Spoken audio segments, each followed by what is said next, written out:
Bonjour mes amis, que Dieu vous bénisse tous,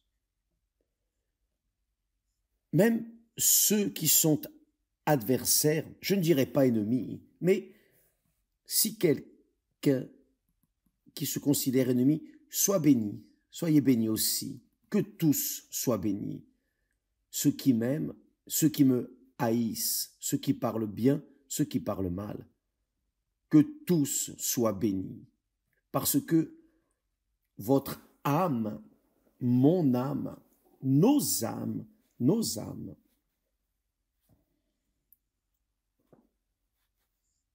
désirent le salut. Parfois, la personne dit des bêtises, nous disons ce que nous n'aurions pas dire, enfin, nous nous trompons, c'est l'âme qui faillit, qui se trompe. Mais la miséricorde de Dieu est infinie et elle est toujours prête à être exécutée dans la vie de ceux qui confient en lui. Ceux qui confient en lui, ceux qui lui livrent leur âme. Peu importe à quel point la personne peut être misérable, le péché qu'elle a porté, peu importe. Si elle mérite, si elle ne mérite pas, personne ne mérite rien.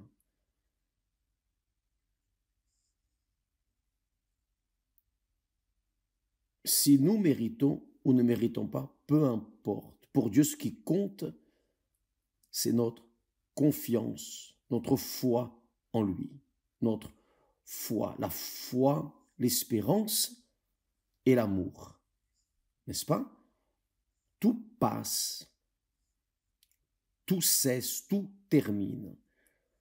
Mais la foi, l'espérance et l'amour, qui sont, disons, les boucliers de l'âme, la foi, l'espérance et l'amour. C'est intéressant que David était un homme rempli de failles. Dieu l'a élevé aux plus grandes hauteurs, une position enviable. Mais David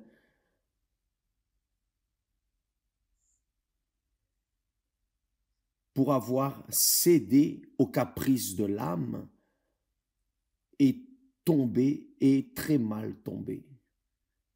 Il est tombé, il s'est enfoncé comme un marteau sans manche dans l'eau, mais parce que son âme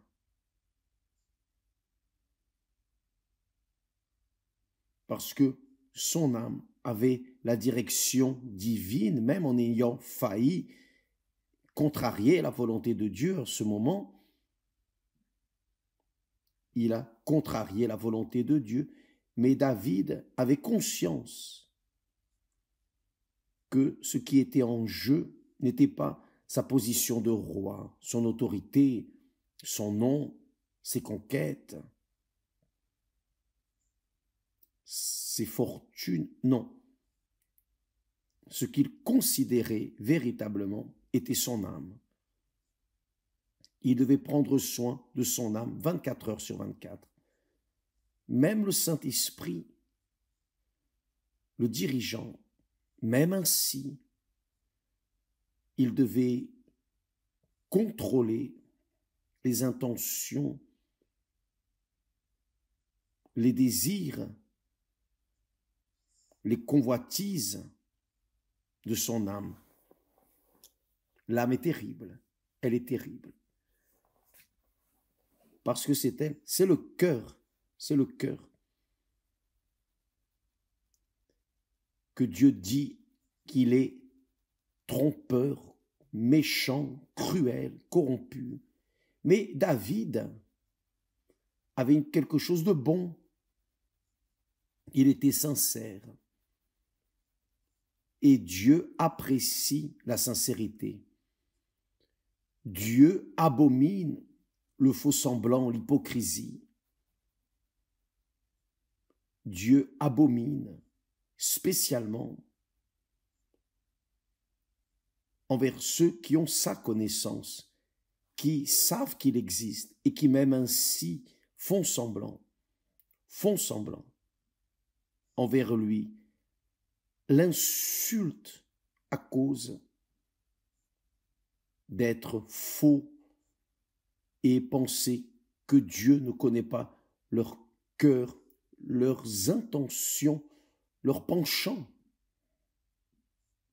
Dieu sait toutes choses. Donc, quand la personne est hypocrite, fausse devant Dieu, pour cette personne, il est difficile réellement de trouver le salut. Mais David laisse ici un exemple dans sa prière à Dieu. Il dit, là au milieu du désert, il n'y avait rien. Il n'y avait même pas d'eau, rien. Mais il était en train d'être persécuté par Saül.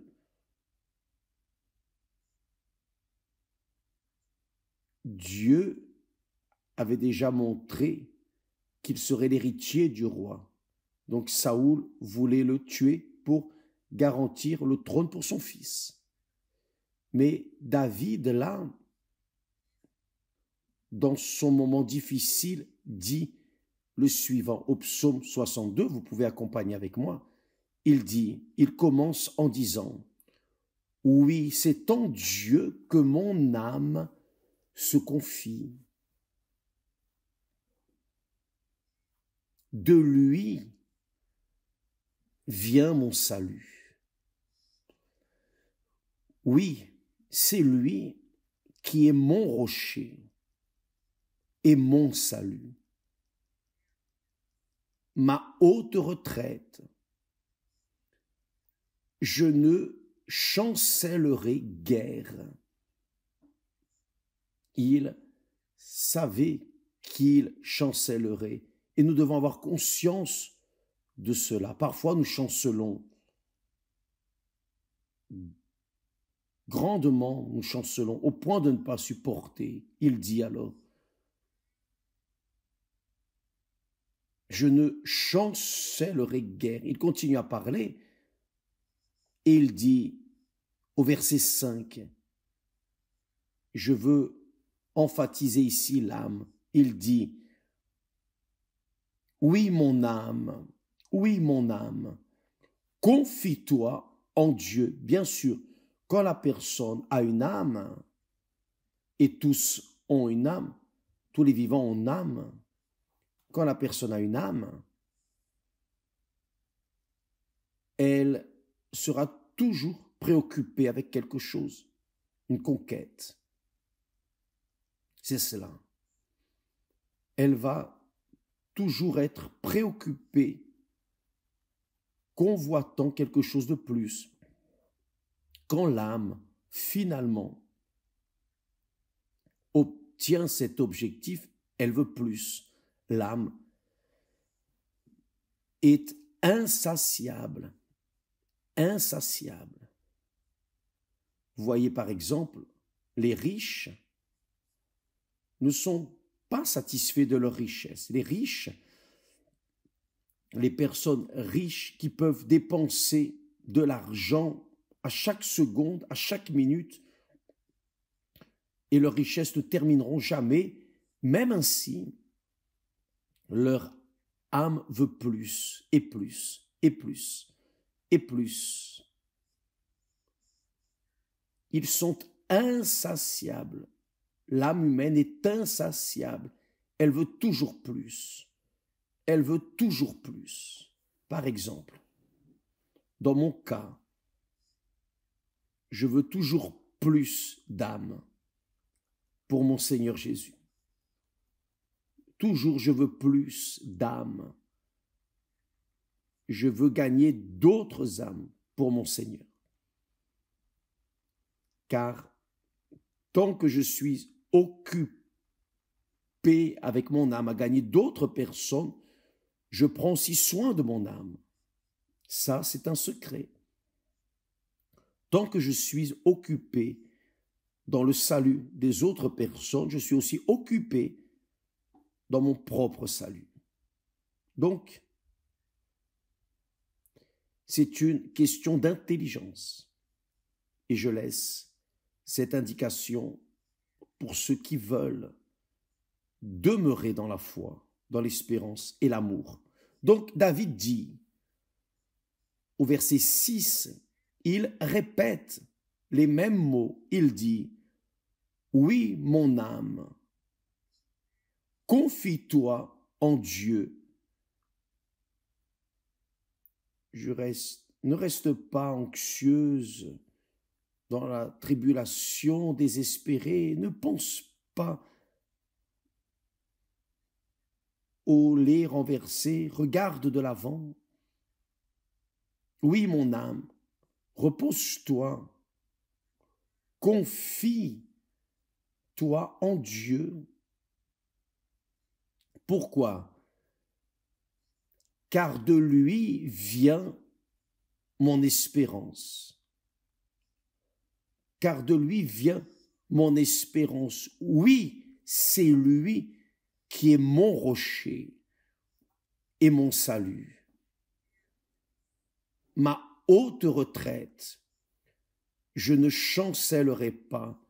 Maintenant, il dit, je ne chancellerai pas. Il est déjà fortifié pour dire, je ne chancellerai pas. Je ne chancellerai pas. Sur Dieu repose mon salut et ma gloire. Le rocher de ma force, le rocher de ma force, Dieu lui-même. Mon refuge sont en Dieu. Maintenant, vous avez une idée du pourquoi le Seigneur Jésus, le dernier jour de la fête des tabernacles, le Seigneur Jésus se lève et dit à haute voix, de toutes ses forces, si quelqu'un a soif, qu'il vienne à moi et qu'il boive. Il se référait à l'âme assoiffée, l'âme affligée, l'âme angoissée, l'âme perdue, l'âme désespérée, l'âme qui n'est pas tranquille, qui n'a pas de tranquillité, l'âme qui vit anxieuse, l'âme qui est inquiète, l'âme qui est sans tranquillité, l'âme qui est toujours triste, qui se revêt de tristesse. L'âme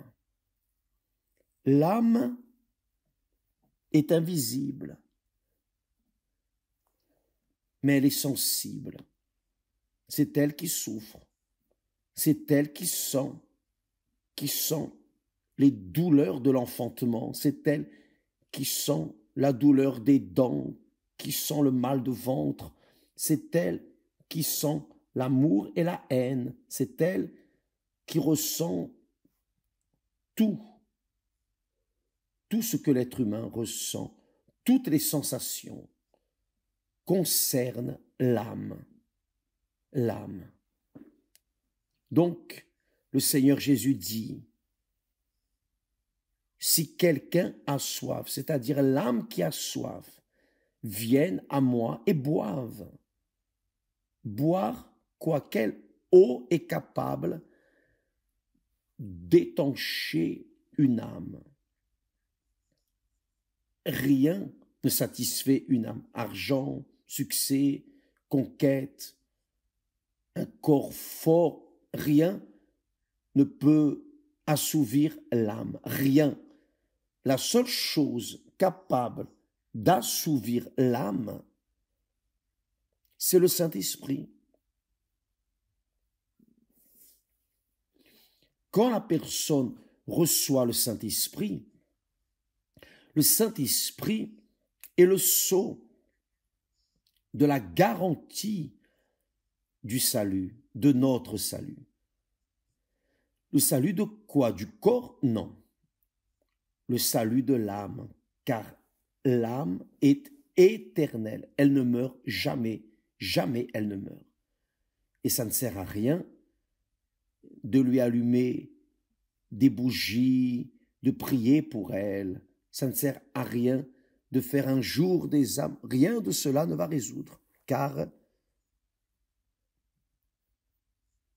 nous n'avons une chance de sauver notre âme que lorsque nous sommes conscients dans ce monde, vivant dans ce monde. Le Seigneur Jésus est venu au monde pour sauver l'âme. Il a guéri, délivré, prospéré. Il a fait des merveilles en termes physiques. Mais son objectif, le focus du Seigneur Jésus était de sauver l'âme, c'est de sauver l'âme. Et pour sauver l'âme, il a dû mettre son âme. Il a dû donner son âme. Il a dû sacrifier son âme. C'est pour cela qu'avant d'être emprisonné et condamné, tué et ressuscité, le Seigneur Jésus a prié 3 fois au Père. 3 fois. D'abord, il a dit, « Mon âme est profondément angoissée jusqu'à la mort. » Jusqu'à la mort. Pourquoi son âme était-elle profondément angoissée jusqu'à la mort? Il était en ce moment-là avec une dépression, un vide, la douleur dans l'âme, la tristesse dans l'âme. Son âme était profondément angoissée, triste jusqu'à la mort. Pourquoi? Parce que ses mains seraient clouées sur la croix, ses pieds, il sentirait une douleur insupportable car il allait être fouetté, parce qu'on allait lui mettre une couronne d'épines sur la tête. Non, la douleur du corps n'est pas si douloureuse que la douleur de l'âme que le Seigneur Jésus viendrait porter. J'imagine le poids de mes péchés mis sur le corps du Seigneur Jésus. Je vais vous dire une chose, le poids de mes péchés était insupportable, comme l'est le poids du péché de chaque personne, chaque être humain. Maintenant, imaginez le poids de tous les êtres humains ensemble, toute l'humanité, passée, présente, future, toute l'humanité, le poids du péché que le Seigneur Jésus a porté dans son âme. Insupportable, mais il a supporté. Il a supporté. C'est pour cela que le prophète Ésaïe a dit qu'il a été blessé, humilié. L'homme qui a le plus souffert. C'est pour cela que le Seigneur Jésus est allé sur la croix pour porter à la sépulture nos péchés, le poids de nos péchés, que nos âmes portaient. Mon âme portait un poids énorme de péché, insupportable. Et le Seigneur Jésus l'a porté. Imaginez le vôtre et de toutes les autres personnes dans ce monde. Il a porté le poids de nos péchés pour sauver notre âme. Il a donné son âme. C'est pour cela qu'il a prié au Père en disant « Père, éloigne de moi cette coupe. » 3 fois, il a prié. Il n'avait pas besoin de le faire 3 fois. Mais comme l'apôtre enregistre que 3 fois, il a demandé au Père d'éloigner cette coupe. Le Seigneur Jésus était aux limites de la douleur. Aux limites de la douleur. Et il a demandé 3 fois, et le Père s'est tu. Le Père s'est tu, car c'est pour cela qu'il était venu dans ce monde. Le Père s'est tu. Imaginez la douleur du Père, la douleur qu'il a souffert. Le Père, le Fils et le Saint-Esprit, la très sainte Trinité, a gémi pour porter nos péchés, pour nous délivrer de nos péchés, délivrer notre âme. C'est pour cela que David, là déjà, dans le passé, prophétiquement, a dit « Mon âme confie en toi. Il n'y a pas d'argent, d'amis, de parents, il n'y a pas de père, de mère, d'enfants. Il n'y a personne. Personne ne peut sauver votre âme, mes amis. Seul le Seigneur Jésus, personne d'autre. » Et il a donné, d'ailleurs, il a déjà fait sa part. Il a donné son âme en rachat de votre âme. Mais vous devez livrer votre âme. Vous devez vous rendre. Car si vous ne livrez pas, c'est comme une marchandise que vous achetez sur Internet, vous payez et vous attendez que le vendeur livre la marchandise et la marchandise ne vient pas. Qu'allez-vous faire? Vous allez lutter pour l'argent que vous avez dépensé pour la marchandise, n'est-ce pas? Et c'est ce que notre Seigneur Jésus est en train de faire à travers ses serviteurs répandus dans le monde entier. Il dit les mêmes mots. Mon âme est profondément angoissée jusqu'à la mort à cause de vous. Il a dit cela. Et il a fait le travail, il a conclu le travail. C'est pour cela que Dieu l'a exalté par-dessus tout. Il lui a donné un nom par lequel tout mal doit se prostrer, l'enfer doit se courber, tout genou fléchira, dans les cieux, sur la terre et en enfer, à cause de sa mission accomplie de donner sa vie pour la vôtre, notre vie. Maintenant, il y a notre part, n'est-ce pas? Dans le mariage, il y a 2 parts, 2 personnes, ce n'est pas ainsi? Donc, l'un donne sa vie, l'autre aussi doit la donner, sinon il n'y a pas de mariage, n'est-ce pas?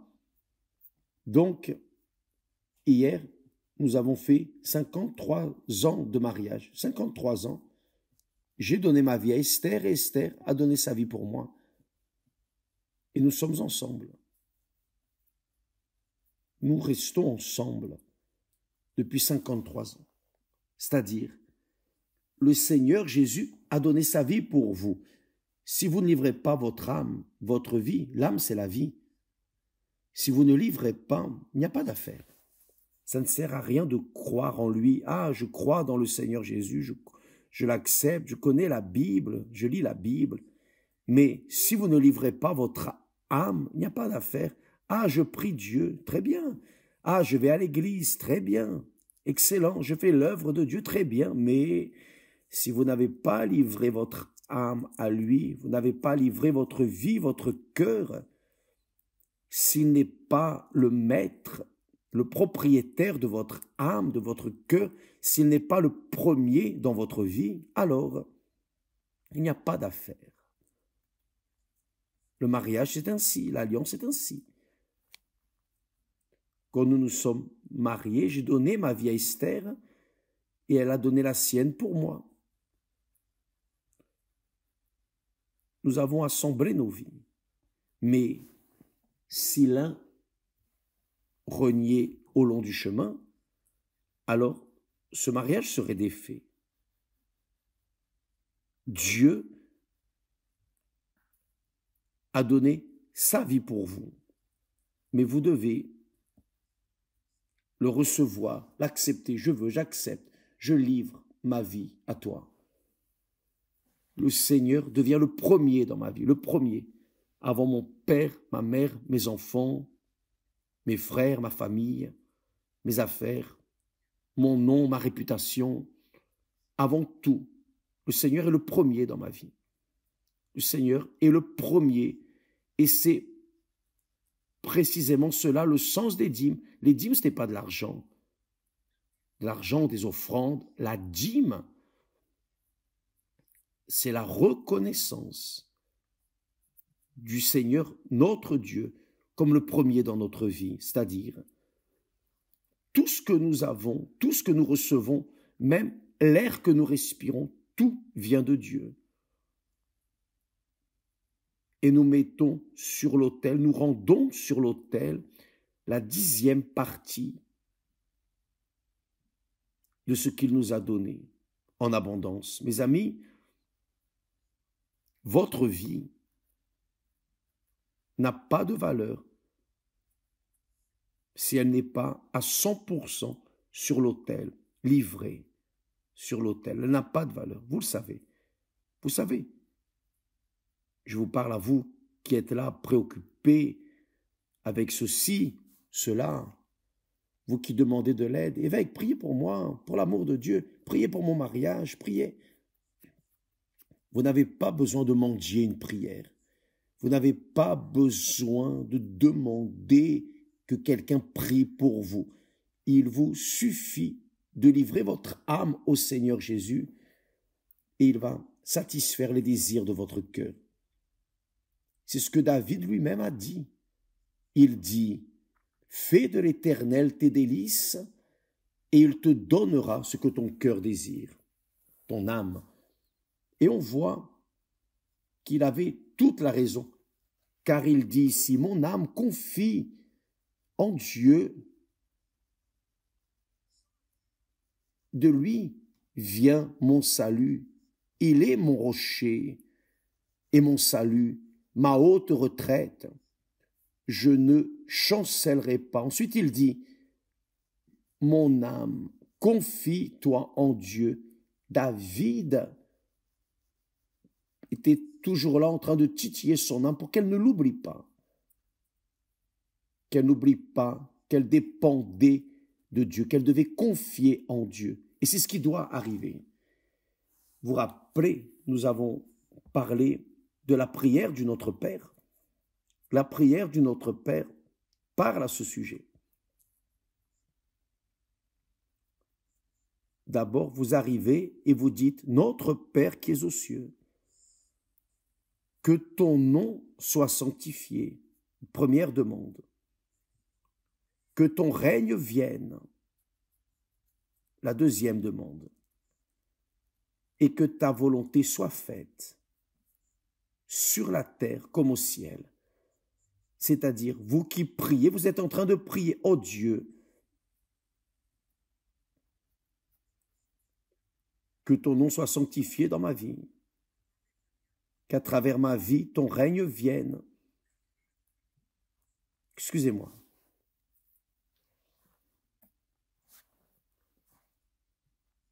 Que ton nom soit sanctifié dans ma vie.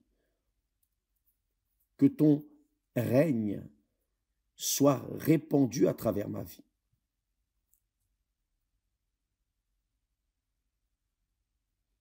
et que ta volonté soit faite dans ma vie, à travers ma vie. Que ta volonté soit faite ici sur terre, car au ciel, la volonté de Dieu est parfaitement accomplie, mais ici sur terre, non. Ici sur terre, seulement ceux dont les âmes sont réellement de Dieu. Donc, si vous avez votre âme dans la main de Dieu à 100%, vous n'avez pas besoin de demander de prière. Vous parlez à Dieu directement. Le canal est ouvert. Le trône est disponible pour vous répondre. Et Dieu prend plaisir à nous écouter, car il est Père. Quel est le Père? Si le Fils lui demande un pain, lui donnera une pierre. Parfois, mes enfants demandent quelque chose. Quand je ne peux pas, je ne peux pas, je ne donne pas, je n'ai pas la condition. Mais si je peux, alors j'exauce.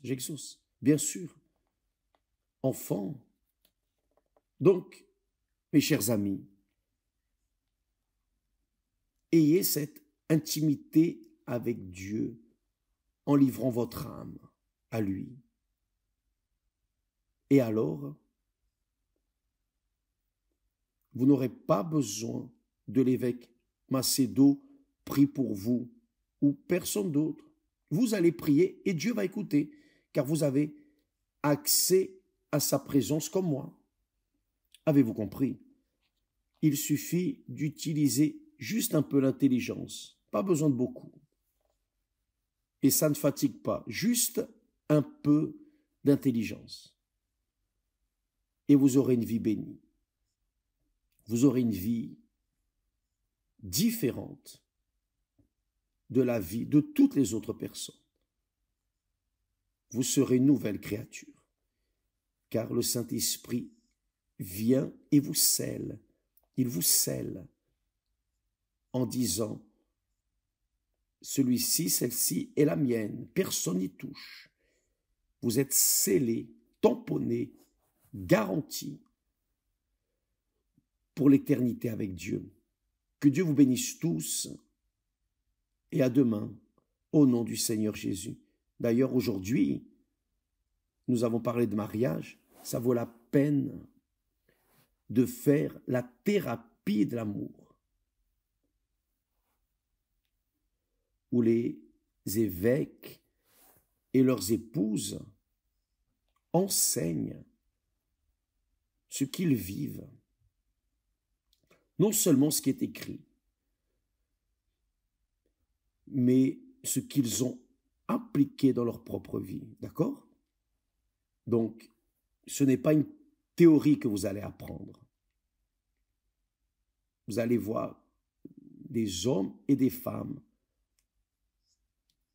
qui sont instruments du Très-Haut pour bénir votre mariage. Allez participer. Et si votre mari ne veut pas y aller, allez-y seul. S'il veut y aller, excellent. Si elle ne veut pas y aller, allez-y vous, seul. Par exemple, vous, jeune homme, vous qui avez été abandonné par votre épouse, et vous êtes en train de pleurer, vous devez avoir une douleur insupportable. C'est très dur cela. À notre époque de jeunes dans la jeunesse, nous avons eu des mésaventures ainsi également. Comme c'est douloureux, c'est la douleur de toutes les parties du corps. Alors, venez à la thérapie de l'amour, faites